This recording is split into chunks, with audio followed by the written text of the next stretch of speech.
Hello, thank you for attending Energy Careers 2020 and today's session, Unions in Energy. My name is Nicole Schmidt. I work with NABTU, North America's Building Trade Unions, in Washington, D.C., and I will be one of your presenters, along with Amanda Pacheco and Taryn Goling of the International Brotherhood of Electrical Workers. Before we begin talking about the work our organizations do and how to get involved in skilled trades, I want to offer a few housekeeping logistics. We have pre-recorded our remarks, but we are here live today as well. We will be responding to your questions and comments in the chat feature. So please feel free to ping us with anything you'd like to know more about at any time during the session. We are eager to answer your questions and help you understand more about careers in energy. NABTU is an alliance of 14 building and construction trade unions representing over 3 million skilled craft workers in the United States and Canada.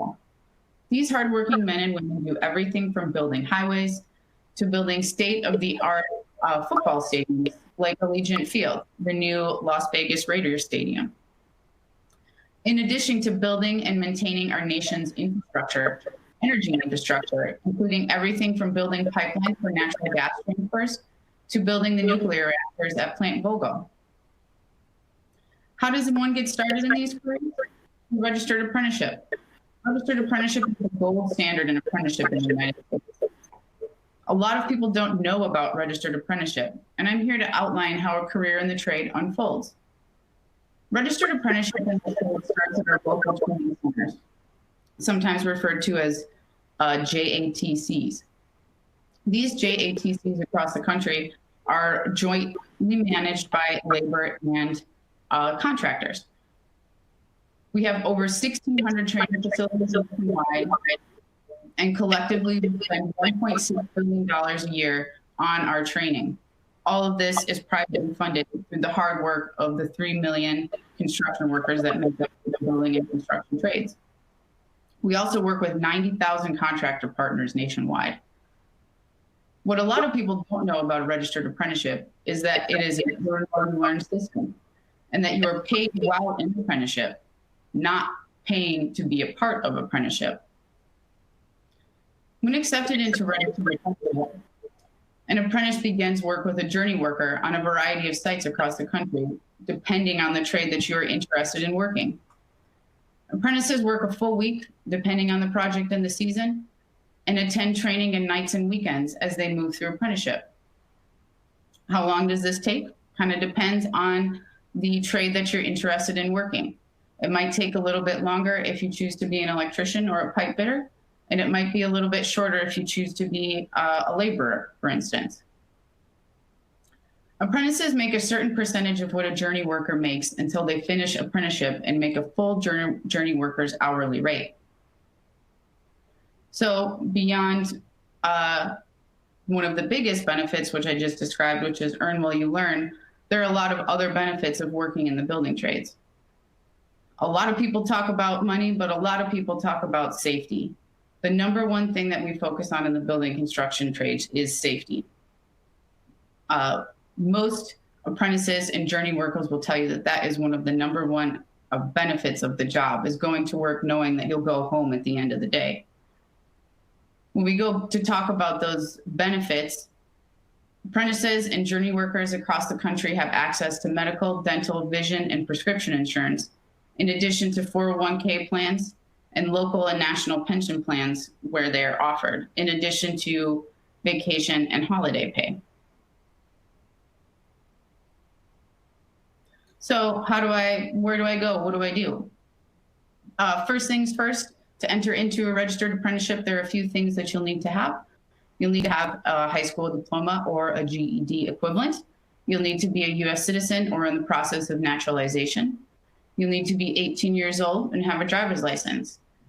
Reliable transportation is also extremely helpful when beginning in the building trades, because you're not going to a place to go to work. You are traveling from site to site. And a lot of times these sites aren't necessarily accessible via public transportation. Additionally, you'll need to be able to pass a drug test. And some programs may require aptitude testing in reading, numerical comprehension, numerical reasoning, or 3D visualization. All of those will be different at all of the different trades that make up the building trades. What you'll need to do is just reach out to whatever trade that you're interested in working, and they will help you go through the process. All of the different JATCs run on different schedules of when they're accepting apprentices and when they are not. So it's really important that you reach out to the local in your area to see what's happening in your neck of the woods. There are a couple ways of approaching entering registered apprenticeship depending on where you are in life and where you live. For instance, we work with an organization that started with NABTU called Helmets to Hard Hats. Helmets to Hard Hats works to help veterans transition from military service into registered apprenticeship, not only immediately when they leave the service, but at any time veterans are ready to transition into a new career. For some trades, there is direct entry with Helmets to Hard Hats, depending on the service and depending on the trade, like I said, that you're interested in. In addition, North America's building trade unions and our local building trades councils support apprenticeship readiness programs across the country in order to kind of help broaden and diversify the pipeline of people who are working in the building trades. We traditionally have, unfortunately, not engaged every corner of our communities across the country. And the apprenticeship readiness programs have really sprung up out of a need to engage our local communities, specifically people from communities of color, women, veterans, and the formerly incarcerated. The ARPs teach the multi-craft core curriculum. And what that means is that the multi-craft core curriculum was donated to NABTU by the various crafts that make up the building and construction trades. So we have curriculum from the pipe fitters, we have curriculum from the electricians, we have curriculum from the bricklayers, the painters. Everyone has donated a little bit to kind of help us come up with this introductory program to get people in the know about the trades and prepare them for the work in the trades. An important difference about an apprenticeship readiness program isn't that it prepares you for a specific trade, it prepares you to work in the trade. And given this exposure to the trades, we believe that it can help people make more informed decision about the craft that is right for them based on their interests and based on their strengths. These programs really range in a variety of different courses. So for instance, we do have some programs across the country that are more boot camp style courses. So they might only be 3 weeks in length, but the course hours are going to be a little bit longer. But we also have more comprehensive programs that focus on professional and lifestyle skills. And I say lifestyle skills because some of those programs also focus on physical training to get people physically ready for the work in the trades. Those courses could be up to 9 weeks long. And although they do have extra curriculum involved, that doesn't necessarily mean that the days are as long. The course times each day might be a little bit shorter. We've also really been focusing on high school students. As you may know, over the last couple of decades, career and technical education has quickly disappeared from high schools. And we've really used the apprenticeship readiness program as a way to open doors to people who may not have even considered working in the trades. This is really helpful because in addition to getting this construction trade awareness curriculum, you're also doing things like getting your OSHA 10 certification and also receiving your first aid certification so that when someone walks into a JATC to apply for apprenticeship, they can say that they've kind of tackled some of these things that may be required of an apprentice in their first year on the job. We really think this is a good break into to high schools. Like I said, as we have many students who've never heard of working in the trades before. And we're hoping that today, if there's any high school students that are on, that they not only think about working in the trades, but if they're not quite out of high school yet, they think about a way to get themselves exposed to the trades. So how do I get connected with an apprenticeship readiness program if I think I'm ready for the trades, but I'm not sure exactly how I'd like to do that? you can reach out to our local building and construction trades councils. And in the NABTU booth here at the virtual career fair, we'll have a link to the building and construction trade councils so that you can find the council in your area and see if there's an apprenticeship readiness program in your area. COVID-19 has taken a toll on our industry. I think we have to kind of mention this at this point in time, but we are moving forward. One of the things that you might notice is that we've had smaller class sizes. We're using blended instruction. So it's not just going to a location to get your coursework, but you're also doing some type of coursework via Zoom or any of the other platforms that people are using. Or the courses will take a little bit longer. We haven't seen as many of the boot course style courses or boot camp style courses over the last 6 months, and everything's been a little bit longer, from 4 to 5 weeks. That doesn't necessarily mean that there isn't opportunities. I think there's still a lot of opportunities out there for people in the trades. Just we have to have an open mind in how we look at our training as we move forward. So how do I find out more information about any of this? I already mentioned the NABTU website, and one of my favorite parts about the NABTU website, and I send people there all the time, is that we have an interactive map of all of our 1,600 training facilities in the United States. You can zoom in on your area and find any of our JATCs or building trades councils. From there, I would absolutely, if this is something that interests you, reach out to the JATC to find out what their intake process will look like. This will be different across the country because everywhere in the country has some type of different project at the moment, or will have some different type of project. So what's happening in Georgia may not be happening in Wisconsin, may not be happening in Florida. But reach out to those JATCs and find out what their intake process looks like.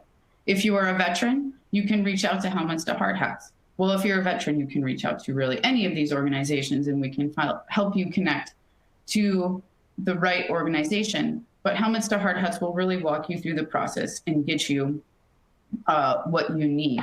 In addition, Helmets to Hard Hats does work with Wounded Warriors to place veterans who may be experiencing some type of disability. So please note that there is a place in the trades.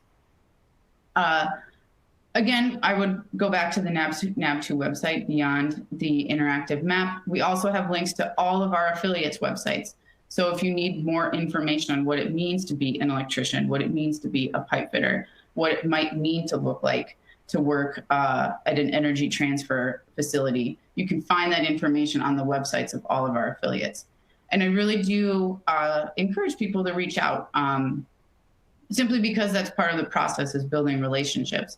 And if you walk into a JATC and you meet someone and you find out the process, it might be a little bit easier for you to get the information that you need to get into apprenticeship. And it's also a good idea to take a trip around the JATC just to see what it looks like. We always try to encourage that for our apprenticeship readiness program so that people really know what it means to work in the trades and have a good idea of what they'll come to expect every day as they go to work. I do also encourage everyone on here to visit our booth. We have a lot of extra resources for job seekers on the booth, depending on where you're at in the country. And like I said before, where you're at in life. We want to focus not only on, high school students, like I said, but people transitioning in their life and whatever position that they're in. If they're not happy in their career, we have a lot of options in the trades and a lot of options in energy. And I encourage you all to reach out to find out what exists out there for you. So just to recap really quickly, your options for getting into apprenticeship. Find the JATC in your area for whatever trade that you're interested in working in, and reach out to find out about their intake process. You can reach out to the local building construction trade council in your area to find out what type of apprenticeship readiness programs might be operating or might be on the horizon. It's possible that something isn't happening right now, but based on the work in any given area, that project might just be around the corner.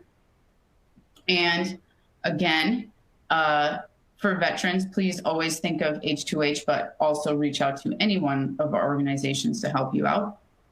And one thing I really want to mention when we talk about diversifying the trades is that we really do want to reach out to people who may not have been traditionally represented. So women, as you can see, you have 3 women here on our panel today. We want to represent what women can be in the trades and what you can find for yourself, the type of satisfaction you get out of working and building our nation's infrastructure.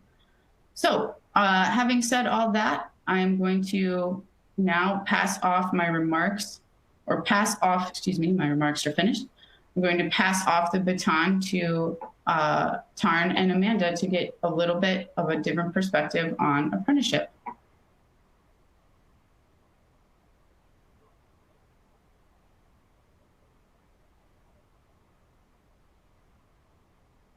Tarn, Amanda, take it away.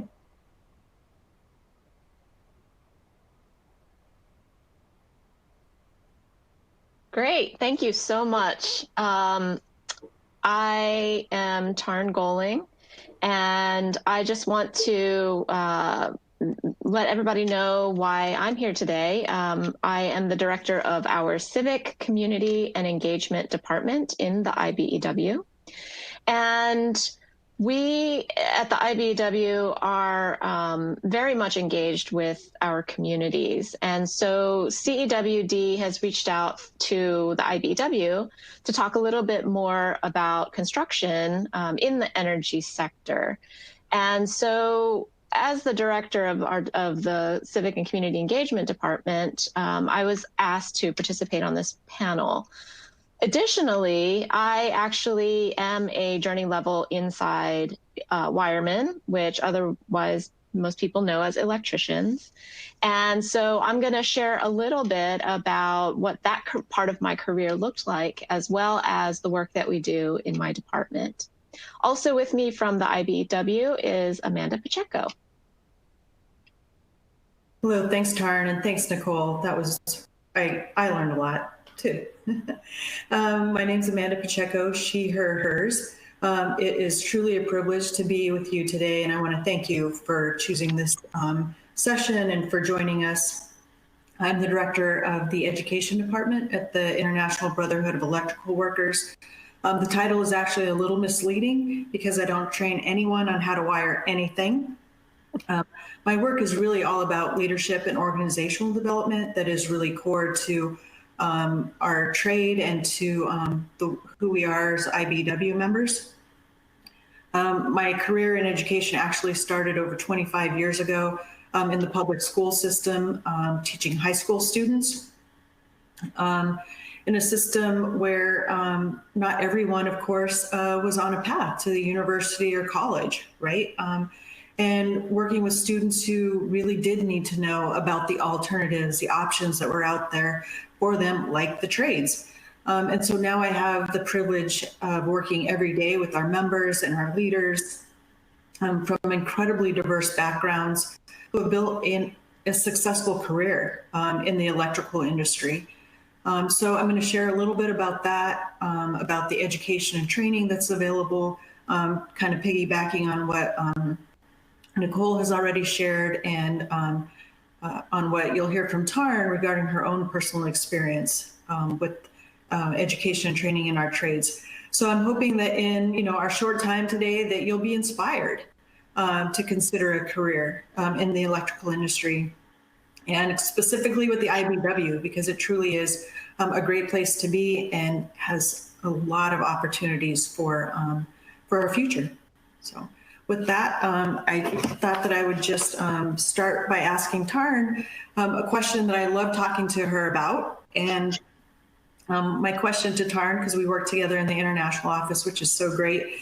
Before you started working at the international office, you said you were an inside journey level wireman. Can you tell us what that means and how you actually became an electrician? Absolutely.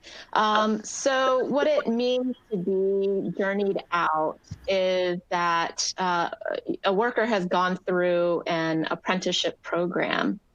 And for the IBEW, we have a 5-year apprenticeship program. And that means that I went to school for 5 years, as well as worked on the job site throughout that time. The way my local union, and we can talk about what it means to be a union apprentice, at my local union, we have a 2-week work and school schedule. And so that means that I would work for 40 hours for 1 week. And then the next week I would work for 32 hours on the job site, like a regular worker on a construction site.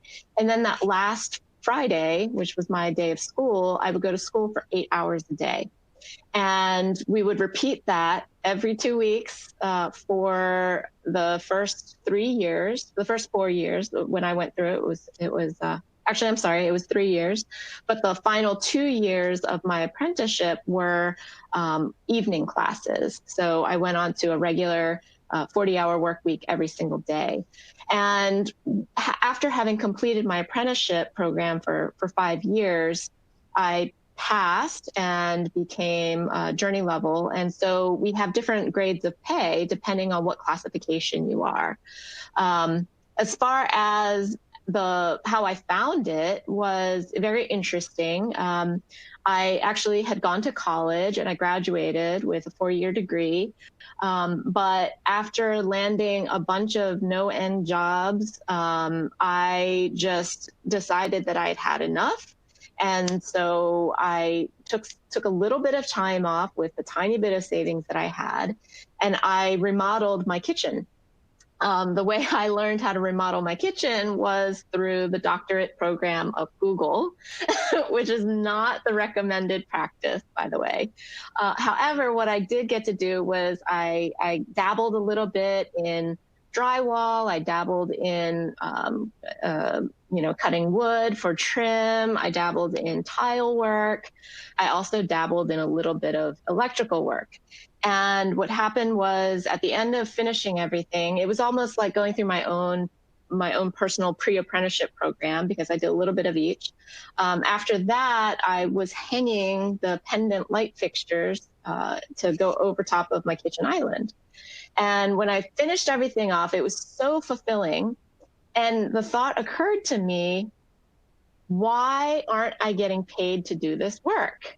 The thought, which had never occurred to me before, because I thought the construction work was only really for men. I realized, wait a second, I can do this work. So that's how I found the nearest JATC to me, which was the DC chapter. And so that's how I found the program, and that's how I started my apprenticeship program. And as I said, I was a little bit older when I started my apprenticeship. I was 26 years old. And most apprentices, a lot of people in my apprenticeship class had started at age 18. They were just coming out of high school, and it was a different experience of me going through that, especially being a woman compared to the rest of these young apprentices who were mostly men. And what that makes me wonder, given your experience working in the public education system, as well as your current position as the director in our education department, I know you get a lot of questions about this, about from young people who are interested in the IBEW program. So I wonder if you could talk a little bit about how you work with young people to get them into our apprenticeship programs. Sure, thanks, Tarn. And yes, I do think you should get paid for doing that. So I'm glad that you chose that option. So my experience in the public school system, I really didn't see a lot of exposure to my students by the trades, right? So, and at least not enough, right? There was some outreach at career fairs, but very little outreach into schools. But now I know that it is happening, right? There are local unions, there are leaders, there are electricians who are going into the schools and having conversations with our students across the country, working with their schools and their communities.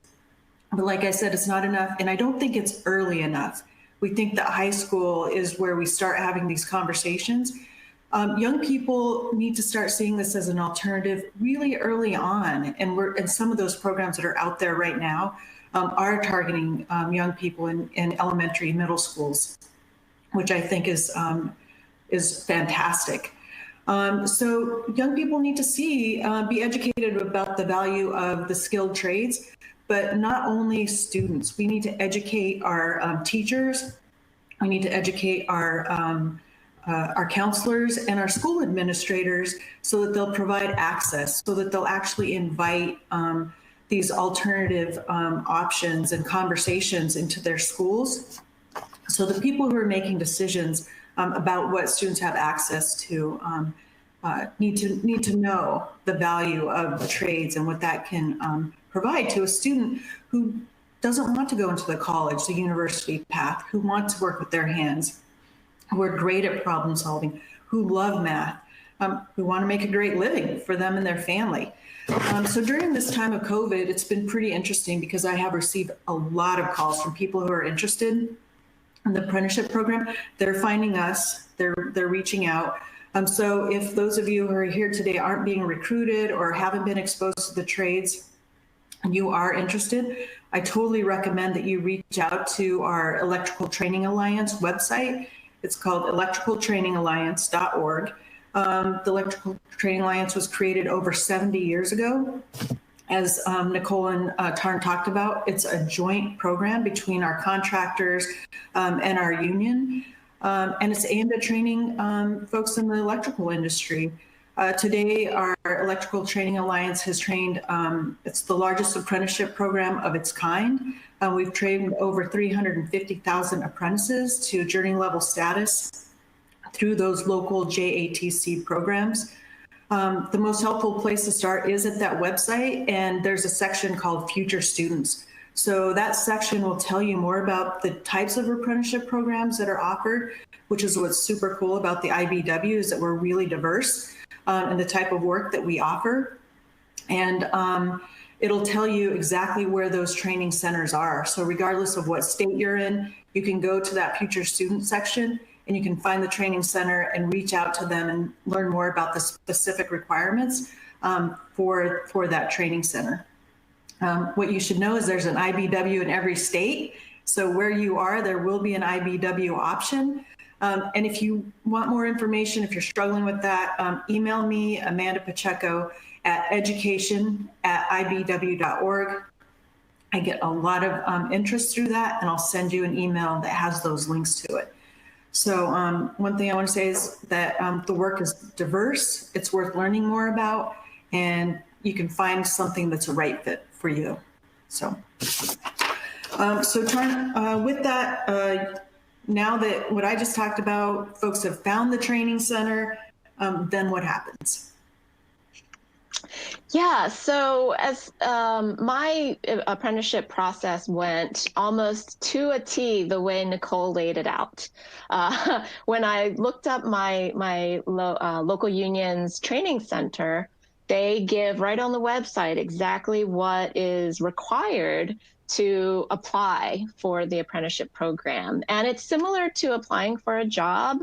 There is a form that you have to fill out with all of your information. And then there are the addendums, the attachments that they want you to include, like your high school transcripts or your GED. There's also a process after that, once the paper application, which nowadays you can do online.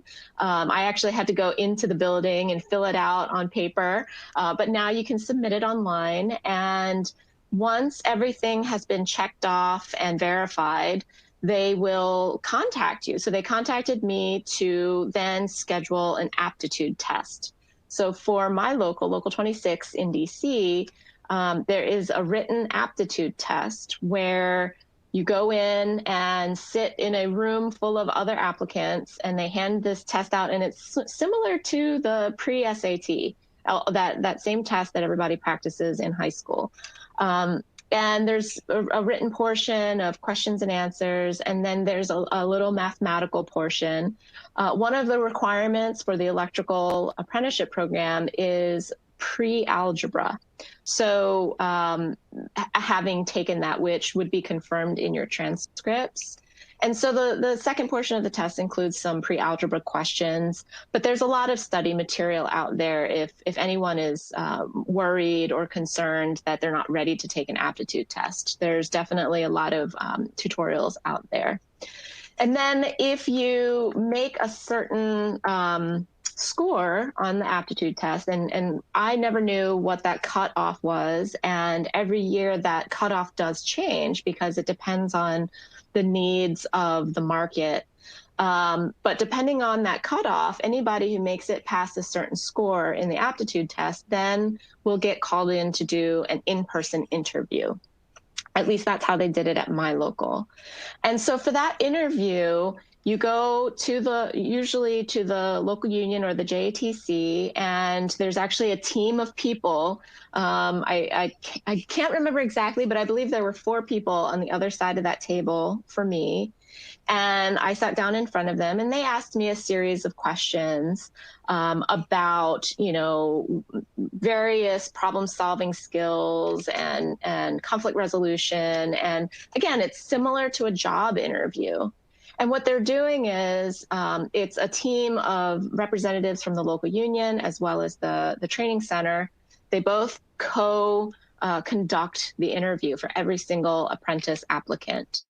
And then and they have also a scoring process on that. So once they've been able to score all of the interviewees, they can then select from that list of who gets put to work and who gets inducted into the apprenticeship program.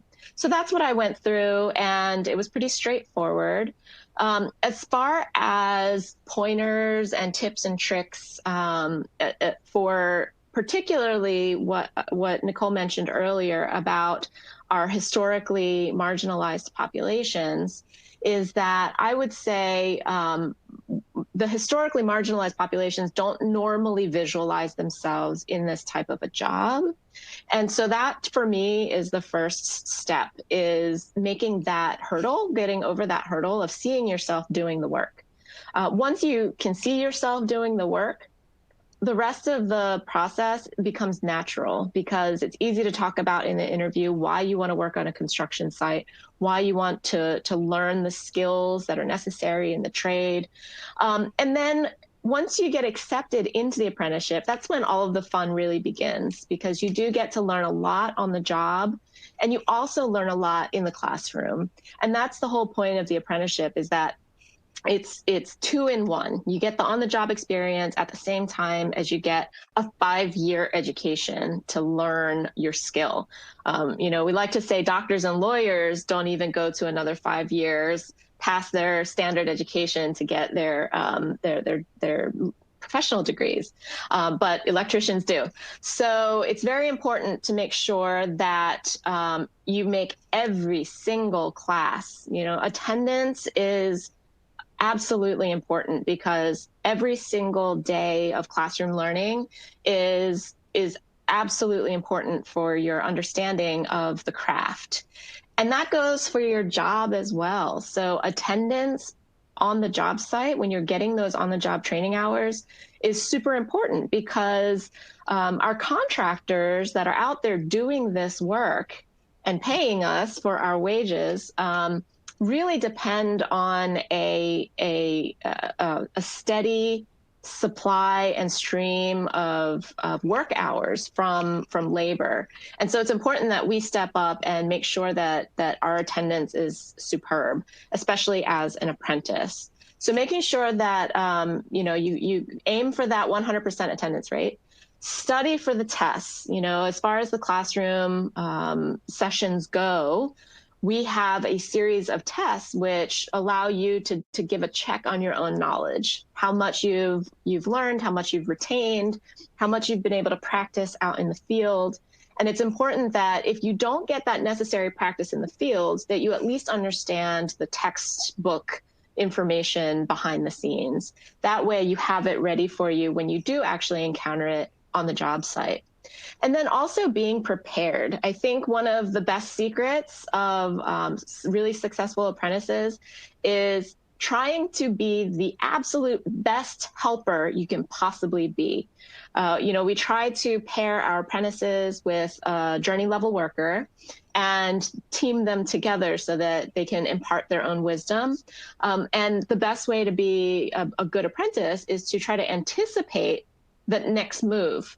Looking at the work and looking at the job. What is my journeyman going to do next? And having the materials ready for them, understanding what those next steps are. And if you can anticipate the next move, you will not be dismissed as, oh, just, that apprentice. You will be valued highly for your work.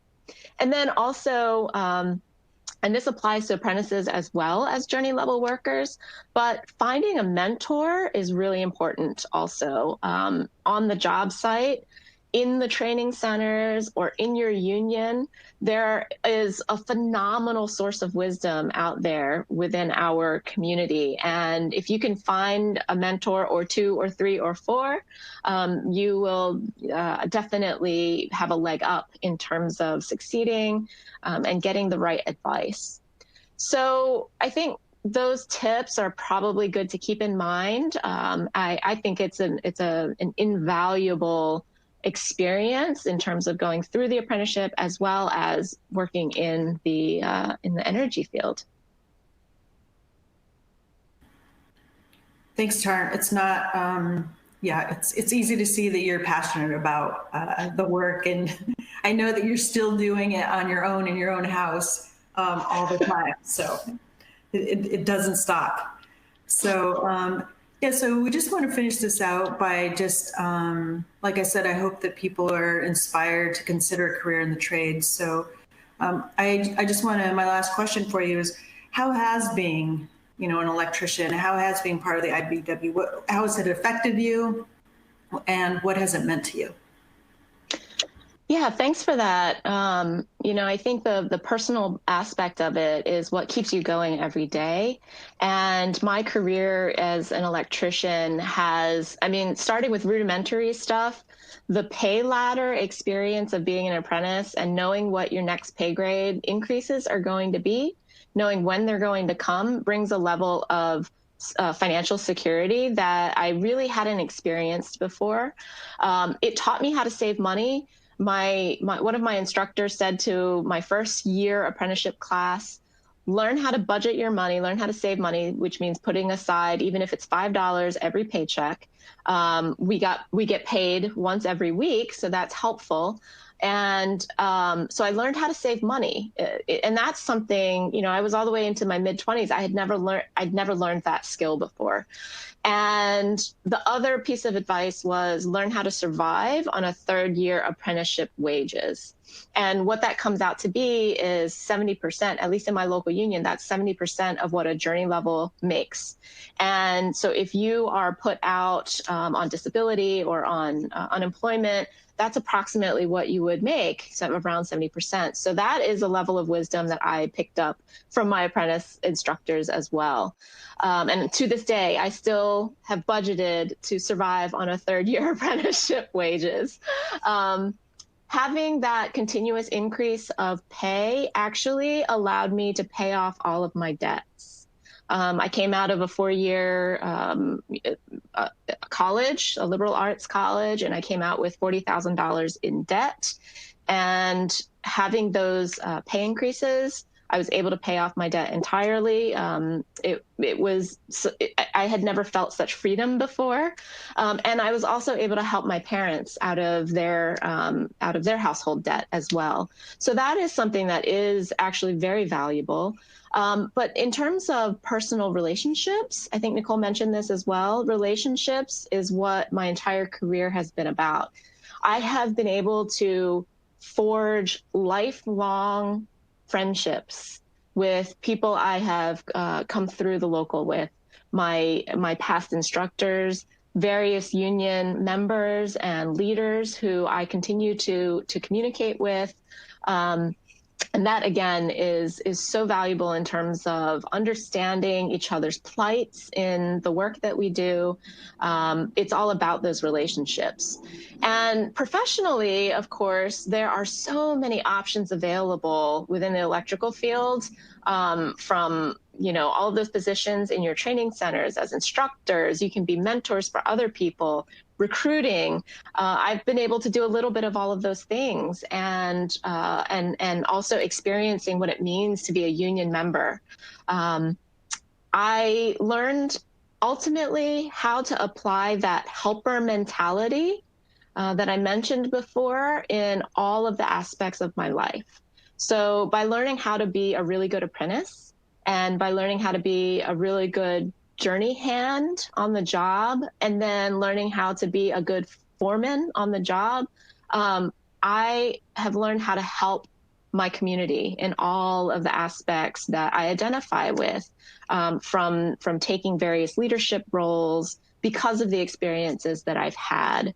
And all of these experiences would never have had them had I not joined an apprenticeship program, had I not joined the IBEW, and had I not pursued all of these opportunities which made them available to me. I want to say that ultimately the different challenges that I have experienced throughout my career, whether they were actual, hands-on challenges of applying that problem-solving talent, to interpersonal challenges of how to work through a vision, how to make a vision come to light, and how to convince other people that it is a good vision, how to get from point A to point B when it comes to any kind of campaign. Like there's an end goal that we want to get to, and working with other people on a team, on a committee, and breaking it down into chunks and how to get to that end. All of these are those soft skills that that a lot of employers are looking for, but that I was able to develop throughout my career in the IBEW. So I want to say, I guess, in closing, my personal takeaways from the entire time that I've had have been a building up of confidence in myself, self-confidence, a building up of strength, and that's in the physical, mental, as well as the spiritual realm. And then also building security amongst my own family as well as my fellow union members. I think those are probably my three biggest takeaways in terms of what my career in the IBEW has been able to provide. So at this time, that will conclude our session today. And it's almost time for Energy Careers 2020 to come to a close. For our observers, you still have a few minutes to connect with some of the exhibitors and to participate in some of the other chat rooms for the next few minutes. And we just want to thank everyone for being with us today and allowing us to share a bit about what we do. So enjoy the rest of your time at Energy Careers 2020. Thank you.